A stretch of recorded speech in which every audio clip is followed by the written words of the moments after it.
जय जय जय श्री श्री कृष्णा, जय श्री कृष्ण, जय श्री कृष्ण, श्री राधा कृष्ण। एकादशी महात्म्य की जय।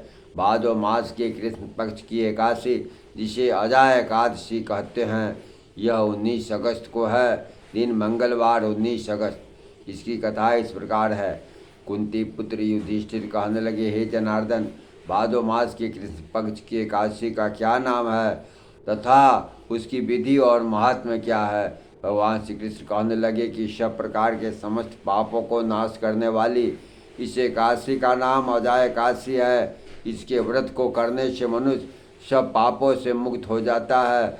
जो मनुष्य इस दिन भगवान ऋषिकेश का पूजन करता है, अब मैं उसकी कथा कहता हूँ, सो ध्यान पूर्वक सुनो। जय श्री राधे कृष्णा। प्राचीन काल में राजा हरिश्चंद्र नामक एक चक्रवर्ती राजा राज्य करते थे। उसने किसी धर्म के वशीभूत होकर अपना सारा राज्य व धन त्याग दिया, साथ ही अपने स्त्री पुत्र एवं स्वयं को भी बेच दिया।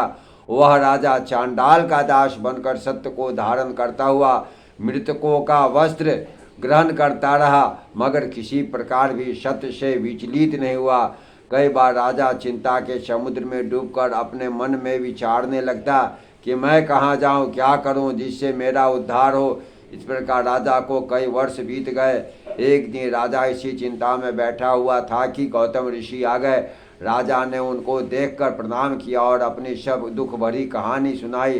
राजा की यह बात सुनकर गौतम ऋषि कहने लगे, राजन, तुम्हारे भाग्य से आज से 7 रोज बाद भादो मास के कृष्ण पक्ष की अजा नाम की एकादशी आएगी।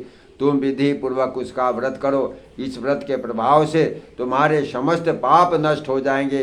इस प्रकार राजा से कहकर गौतम ऋषि तो उसी समय अंतर्ध्यान हो गए और राजा ने उनके कथनानुसार एकादशी आने पर विधि पूर्वक व्रत व जागरण किया।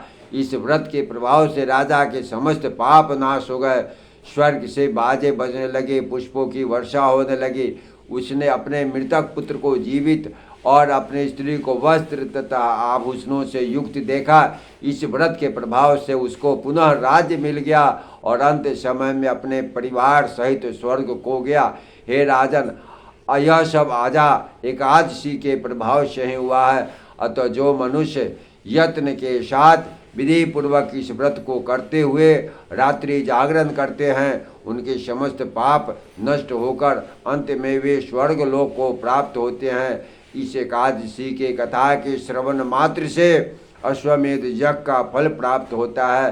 प्रेम से बोलिए एकादशी महात्म्य की जय। श्री राधा कृष्ण, श्री राधा कृष्ण, श्री राधा कृष्ण।